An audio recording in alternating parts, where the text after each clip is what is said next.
The Oklahoma Sooners offense was improved against South Carolina, but not quite good enough.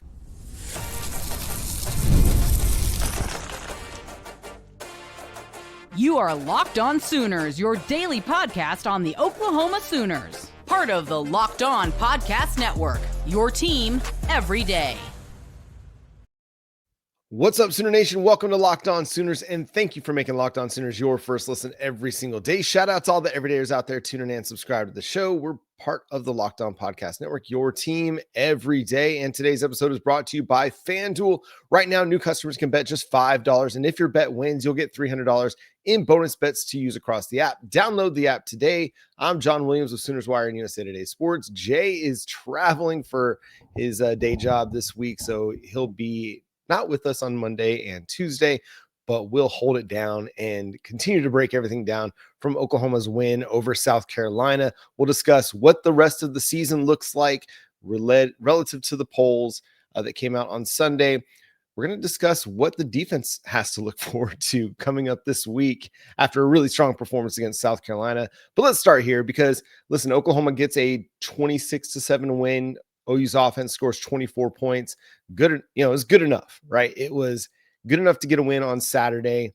And that's kind of what you're looking for from your offense. You don't need your offense to go out and have 40-point, 50-point games every single week for you to win games. Now, would you like your offense to go score 40 points, 50 points every single week and have this dominant defense with an offense that is just going to put up these video game silly numbers? Absolutely, you would. You 100% take that. But I don't think that's going to be the reality of this offense. Now, they could surprise everybody and just continue to trend in a positive direction and start putting together those kind of performances. We just haven't seen it, right? Against Power 4 competition, the Oklahoma Sooners haven't scored 30 points in a season just yet. That's not to say that they can't. That's not to say they won't. It's just they haven't done it yet. And you go back and you look at this win against South Carolina, and again, a completely dominant win. Oklahoma was in control for the entire game. When South Carolina scored that touchdown and things got a little bit hairy there at the end of the first half, yeah, everybody probably got a little bit nervous just based on what we've seen from this team over the last couple of years, but they were never really out of control of this game. On the road, in a hostile environment, Oklahoma controlled this game from start to finish. That's a really strong performance. So when I say that it's not quite good enough, I don't want it to sound like, hey, they're terrible. It's an offense that is doing all the right things, or there's a middle ground, right? We have to find some of the ways that this team can continue to improve. Were they great on Saturday against South Carolina? They found some answers to some questions, but I feel like they still have some questions to answer, especially as you get into the most difficult stretch of your schedule and you're going to face offenses that can really light up the scoreboard. Now, your defense is unlikely to let that happen because they're really, really good, but you're still going to have to score some points to win games. You got to score touchdowns to win games. So as we look back at South Carolina, let's talk here. John Mateer had a solid performance. He did what the game asked him to do. He managed the football game. He did just enough for this team to win. He was efficient with the football. He was mostly accurate. He completed something like 68% of his passes, 69% of his passes in this game for 150 yards and a touchdown. He ran for 14 yards, not a great day running the ball, but again, did just enough for this team to win. And if he continues to do that, Oklahoma is going to win a lot of games. Where he can continue to get better is I felt like he was a little hurried in some of his throws. There were a couple of occasions in the first half where if he waits a half second longer to let the ball go, one of them is the Giovanni Gibson throw. Well, really, both of them went to Giovanni Gibson. One of them was an attempted third down conversion, one of the few that Oklahoma wasn't able to convert. John Mateer, he's kind of rolling to his right. He's looking to throw that back against the grain pass on the flood concept. and he's got Giovanni Gibson, and Giovanni Gibson is open enough, right? He's open enough. He's covered, but he's open enough. And John Mateer throws it, but it's just short of the first down marker and it's low. So Giovanni Gibson isn't able to catch and run to get the first down. He has to dive for the ball. But even if John Mateer throws it low, but waits just a half a second longer, Giovanni Gibson is catching that beyond the first down marker. And they're able to convert, keep that drive going, and continue to move the ball. Again, this is nitpicking here a little bit, but when you're a team that has playoff aspirations, you got to nitpick a little bit. The other Giovanni Gibson throw was the one where, they're down deep inside South Carolina territory, and he throws a fade route into the end zone. I think if he waits just a half second on that, lets Giovanni Gibson get a little bit deeper into the concept, maybe find a little bit more separation, because again, he's a big dude. Just give him a little bit more time to get down the field, to use his athleticism, use his size to really create what he wants to create as far as separation is concerned, get into the body position that he wants to get in. Then I think he's got a better chance of completing that pass. But he kind of got the ball, took a few steps, hit his drop really quickly, and then threw off of a bad platform. And it didn't really give Giovanni Gibson a chance on that throw. So just wait another half second, maybe, and you'll have a better shot at getting that completed. I get it. You just want to throw it up, let him go make a play. Fine. But just let him get a little bit deeper down the field to make that happen. So again, it was an efficient day for John Mateer. It was a solid day. It seemed like they really were just kind of managing the game. Once Oklahoma got that 14-0 lead, there weren't a lot of throws down the field in this one. He had just 5 attempts beyond 10 yards. And one of those was that Giovanni Gibson attempt that was his only pass attempt beyond 20 yards in this game. But he was only just 2 of 4 on throws beyond 10 yards. Otherwise, he was really, really efficient on throws under 10 yards. He was, sorry, I'm going to do quick math here. 17 of 22 on throws under 10 yards in this game. Now, you should be more efficient. You should be more accurate on those throws. The other place where I feel like Ben Arbuckle can continue to improve and maybe add a little bit more to the passing concepts is just in play action. Oklahoma actually ran the ball in this game, and they ran it really well early, and that could have set up more opportunities for just some straight play action. Not RPO, not read option game, just straight play action where you're faking it to the running back and you're dropping back to pass to see if you can get a big play down the field. Oklahoma only ran play action, according to Pro Football Focus, on 5 passing attempts, on 5 dropbacks, which were just 17.2% of his dropbacks. And he was 3 of 5 for 31 yards and a touchdown. So maybe add a little bit more play action to the passing attack. And play action is one of those things where, honestly, you really don't even need to run the ball super effectively for play action to work. It helps. It absolutely helps. But play action in and of itself can be effective because teams will dive to the play action. They'll dive to the run action. And if Oklahoma can continue to run the football the way that they did in this game, then it'll be even more effective. So just add a little bit more play action, let teams or suck teams in so that you can then try to hit them over the top with some big plays and hit guys like Isaiah Satania and Deion Burks down the field, Jaren Kanik, because when Oklahoma does attack the intermediate part of the field, they're actually pretty good. Just, again, nitpicking a little bit.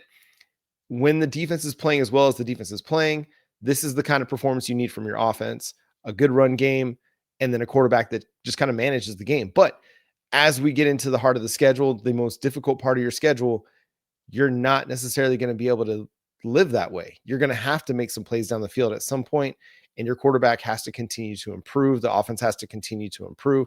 Let's talk about what we saw from the defense on Saturday and how they're about to get tested in a big, big way coming up next here on Locked On Sooners. The NFL season is here, and FanDuel has an offer you don't want to miss. Right now, new customers can bet just $5 and get $300 in bonus bets if you win. That's right. Pick a bet, put down $5, and if it hits, you'll unlock $300 in bonus bets to use across the app. Right now, the Oklahoma Sooners, they're sitting at -4.5 favorites uh, over Ole Miss. And I'm a little bit surprised by that, actually. I felt like Oklahoma was going to come into this one as a road underdog. Now, the line could shift as the week goes along, but right now, Oklahoma's sitting as a favorite. If you're into sports and you really enjoy watching them, sometimes little FanDuel can make things a little bit more exciting. Whether you're a casual fan or you love diving into the stats, FanDuel makes the game day experience so much better. So what are you waiting for? Visit fanduel.com to download the FanDuel app today and get started. Today's episode is also brought to you by our friends over at Quo, formerly known as Open Phone. It's the same great business phone system you've heard us talk about before, just with a new name. And here's why it matters. Every missed call is money left on the table. When every customer conversation counts, you need a phone system that keeps you connected 24/7. Quo is the #1 business phone system that streamlines customer communications. It works right through an app on your phone or computer, so no more carrying two phones or relying on a landline.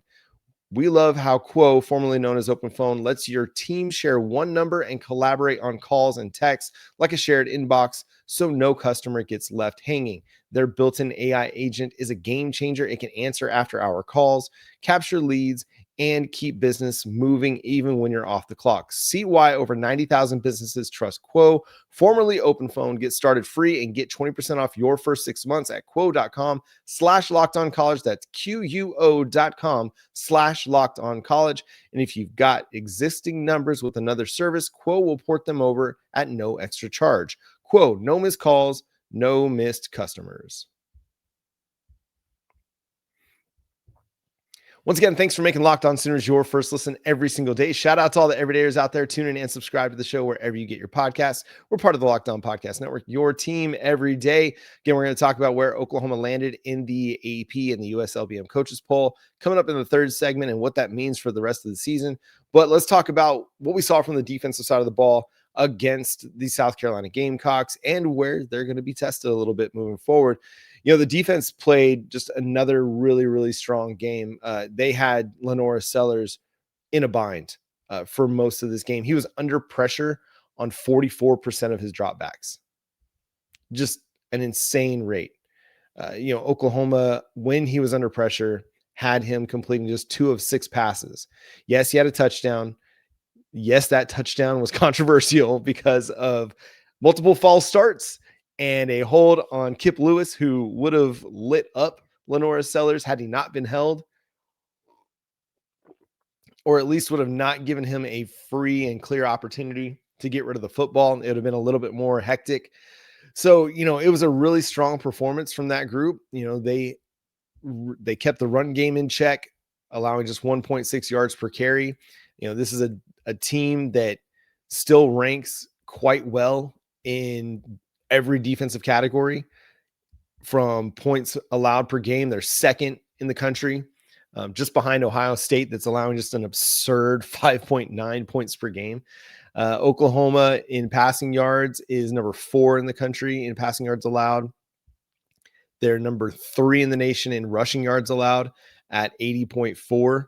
And they are number 1 in yards per play at 3.7 yards per play, number 1 in yards allowed at 213 yards allowed per game. Just insane stats. And I was looking at it the other day or on Sunday, and they're on pace to really surpass their sack and tackle for loss numbers from last year. Through 7 games, it's been an insane amount. Let's see if I can find it real quick, because I was just shocked at where this team is at right now. In 2024, Oklahoma had 35 sacks and 96 tackles for loss. That's in 13 games, okay? Because remember, they played the bowl game. Through 7 games in 2025, now this is going to just be over a 12-game sample, Oklahoma has 28 sacks. Through 7 games, Oklahoma has 28 sacks and 75 tackles for loss. So right now, only 7 fewer sacks than all of last year, and 21 tackles for loss, fewer than all of last year. But for a 12-game sample, they're currently on pace for 98 sacks and 128 tackles for loss. Nuts. Absolutely nuts. And they're getting pressure, and they're getting pressure from a lot of places, whether it's, Taylor Wine, R. Mason Thomas, uh, Dominic Williams, Jaden Jackson, Grayson Halton, David Stone. Everybody is creating pressure. Dania Koye, Adepoju Adebaware. This is a team that has really gotten better on defense. We talked about it this offseason, how we thought, okay, maybe they could get better. And, you look at that, and you're like, how do you lose Danny Stutzman? How do you lose Billy Bowman Jr.? How do you lose some of the, Ethan Downs, these veterans on this defense? And how do you get better? Well, they did. They got better. You'll look at some of the pressure numbers from Saturday, and, R. Mason Thomas had 5 total pressures, 4 hurries, a sack.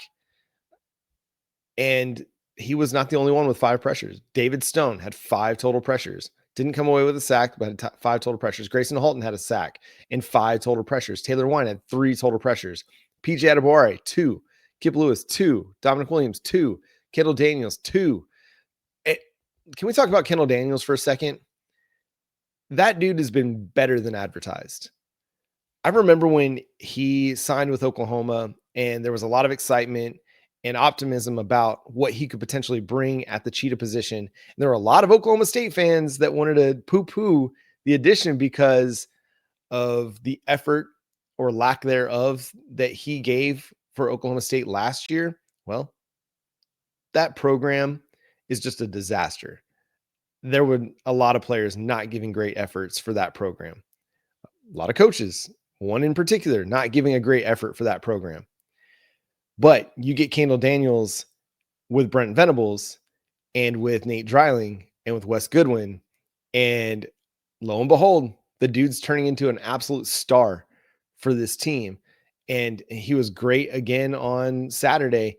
He had multiple tackles for loss, finished the day with 6 total tackles. 5 of them were solo, and 2 tackles for loss, and a quarterback hit. I mean, a sack, 2 tackles for loss, quarterback hit. Just a really, really strong performance from Kendall Daniels.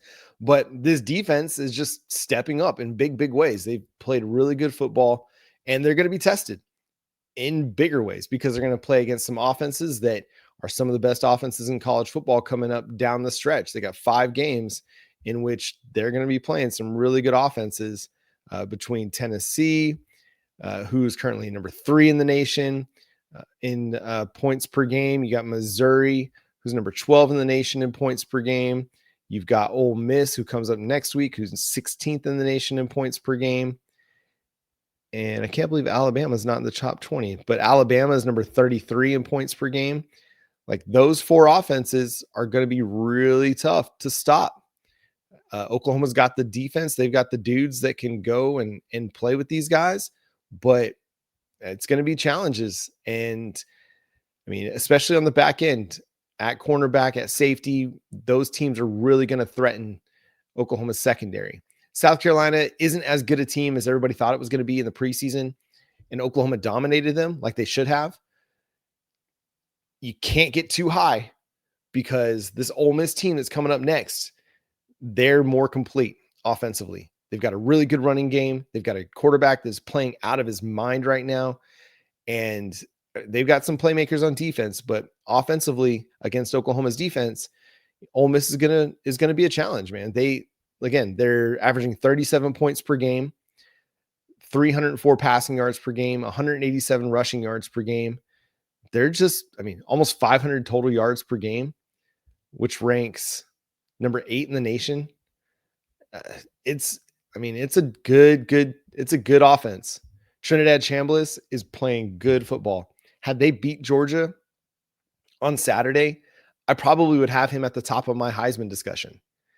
Right now, maybe I'd go with Diego Pavia as the leader in the Heisman race, maybe Ty Simpson. But had Trinidad Chambliss and Lane Kiffin and Ole Miss pulled off the win against the Bulldogs in Athens, to me, he would have jumped right to the top of the Heisman conversation because he's just playing really good football. And so this is another week where Oklahoma is going to have to be really locked in. Can't get too high, can't start reading your own press clippings and get over your skis with confidence. You've got to regroup, figure out the ways that you can continue to improve, and go play better than what you played this last week. Your offense is going to need you to stay locked in every single week because the offense has been just kind of up and down. It was better. We got a run game. But again, that, like we talked about going into the game, that South Carolina defense could be run on. LSU, who ranked last in the SEC in rushing yards per game going into the week, had rushed for 166 yards on South Carolina the week before. So there was opportunities for Oklahoma to run the ball, and they took advantage. I don't know if you're going to be able to run the ball as efficiently moving forward against some of the teams that you're going to be playing. So defensively, against Ole Miss, again against Tennessee after that, and then Alabama, Mizzou, and then listen, LSU, they might figure some things out by the time the end of the season comes around. But you got some tough tests coming up, and it starts this week with the Ole Miss Rebels. We're going to talk with Stephen Willis of Locked On Ole Miss later this week for a crossover edition to get you ready for the game. Jay will be back later this week as well as we continue to talk Oklahoma, South Carolina, and we'll talk about Ole Miss. Get ready for a big home affair in Norman Saturday.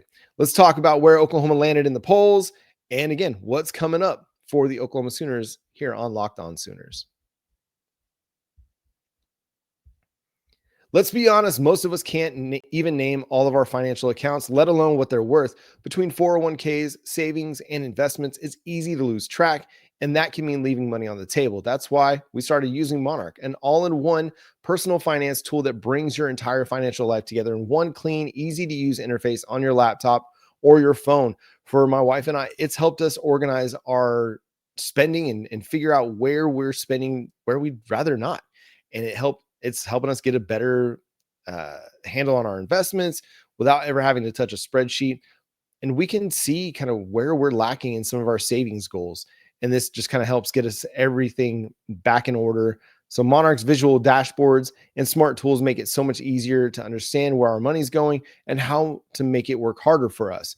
Don't let financial opportunities slip through the cracks. Use code LOCKEDONCOLLEGE at monarch.com for 50% off your first year. That's monarch.com, code LOCKEDONCOLLEGE for half off your first year at monarch.com.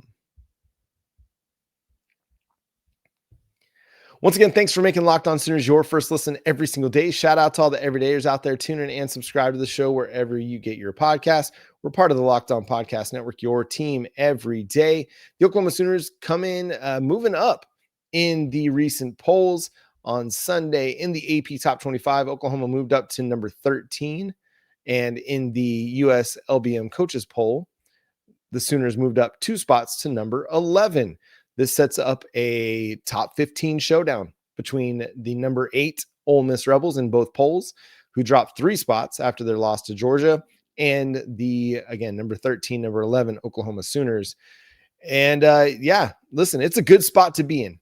Oklahoma is in a position to where they control their own destiny. If you go win the rest of your games, you'll be a top 5 team. If you go 5-0 down the stretch, tough task, tough ask for any team with this schedule. If you go 5-0, you're going to be one of the top 4 seeds in the college football playoff. If you go 4-1, you very well could be a team hosting a college football playoff game in the first round, which that would be nuts, right? Like Oklahoma getting to host a playoff game in Norman in December. Dude, that would be crazy, awesome, but crazy. So everything is right there in front of them. The Sooners control their own destiny. They have a tough 5-game stretch where they're going to, every team they play is going to be in the top 25. That starts this week with number 8 Ole Miss, and then you have number 17 Tennessee. You get a bye week, then you have number 4 Alabama, and then you have number 15 Missouri, and then you finish it out with number 20 LSU currently. There's a good chance that either Missouri or LSU could be unranked by the time we play them. Those are much later in the season. A lot could change between now and then, but I anticipate those teams staying ranked. And you have a great opportunity in front of you. These kind of challenges, these kind of tests really help you set the tone for your program. These games will be season defining, program defining games. 3-2 at worst keeps you in the college football playoff conversation. You'll be one of those teams that's kind of in that 13 to 16 range that's being considered by the committee when they're trying to determine playoff rankings. 10-2, you're well within the playoff. I don't care what else is happening around us, who else is 10-2, it doesn't matter. If you're 10-2 with the schedule that Oklahoma had, you're a college football playoff team. Because that means you went 4-1 down the stretch against these 5 ranked teams. You won a game on the road, either in Knoxville or in Tuscaloosa, and you won all 3 of your home games. That's huge. And if you're able to do that, you've written your own resume, and that resume is as good or better than anybody else in the country. You go look at Indiana and at Ohio State, who are number 1 and 2 right now in the AP polls. Ohio State's number 1, Indiana's number 2. And the only game that is ranked for either of those 2 teams the rest of the way is Ohio State versus Michigan at the end of the season, which very well could be a Ohio State team against an unranked Michigan team. Because again, we got a long way to go till we get to the last week of the season. And so every time that people want to talk about the Big Ten or the SEC and the schedule disparities and SEC not playing 9 games in the conference and the Big Ten doing it, this is why SEC people are so defensive. That's the word. Sorry. Had a late night last night. Went and saw Nate Bargatze. Still trying to wake up a little bit. Having my coffee. Haven't fully gotten it going. It's because of this right here. Indiana has played just 2 games against ranked opponents this year. Now, they got big wins over Illinois and big win over Oregon. Huge wins. Not going to discount those. But they're not going to be tested the rest of the way. UCLA might be their toughest game the rest of the schedule. That's a team with 3 losses or 4 losses. But this is not even, they're not even the same schedules. They're not even playing the same kind of football. And so those teams, Ohio State, Indiana, they're going to have a lot of comfortable wins that are going to allow them to rest players, which means they'll be healthier come playoff time, which means they'll be more refreshed come playoff time, as opposed to the gauntlet that the SEC, Oklahoma in particular, are going to have to run through. And Oklahoma is part of that gauntlet because you look at teams like Alabama, Tennessee, Ole Miss, those 3 teams, Missouri, those 3 teams are very much in the playoff picture right now. LSU, they just have 2 losses on the season. They could still play themselves into the playoff discussion, even though they're ranked further down the road right now. And they're going to have to contend with Oklahoma, one of the best defenses in college football. And by a lot of metrics, the best defense in college football. And so while everybody looks at what Oklahoma's going to have to deal with, Oklahoma is going to be the problem for a lot of these teams. This is a team, again, that plays great defense. They've got a quarterback that is a gamer that can go beat you in a variety of ways. They've got an offense that looks like it might be improving. Hopefully they're able to keep the run game going, keep the run game arrow pointing up and go get better as the season goes along.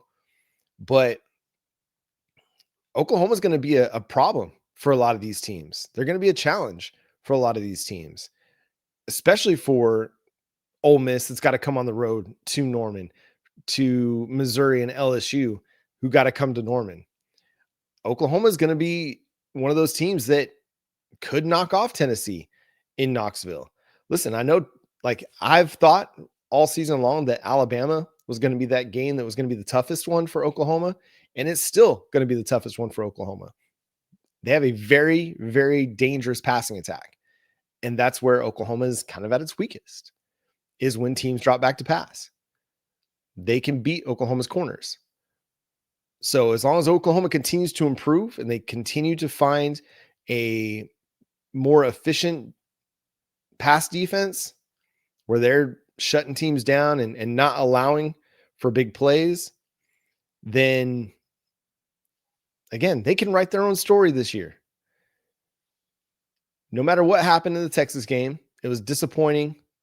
The way that game went down, the way it happened, the loss, especially the way Texas played against Kentucky. Go write your own story. Go finish the season strong. Put yourself in a position to be in the conversation. You get 2 more wins and you reached a lot of people's floor for what this season could be, or a lot of people's prediction for what this season could be. Most people came into this year saying, hey, 8-4 would be a good year. I remember Dusty Dvorak said that. If this team went 8-4, it would be a good year. Now, I kind of scoffed at that a little bit, saying, when in Oklahoma is 8-4 ever considered a good season? But understanding what he's saying, if you do better than 8-4, I think everybody will feel largely okay with the way that this season went.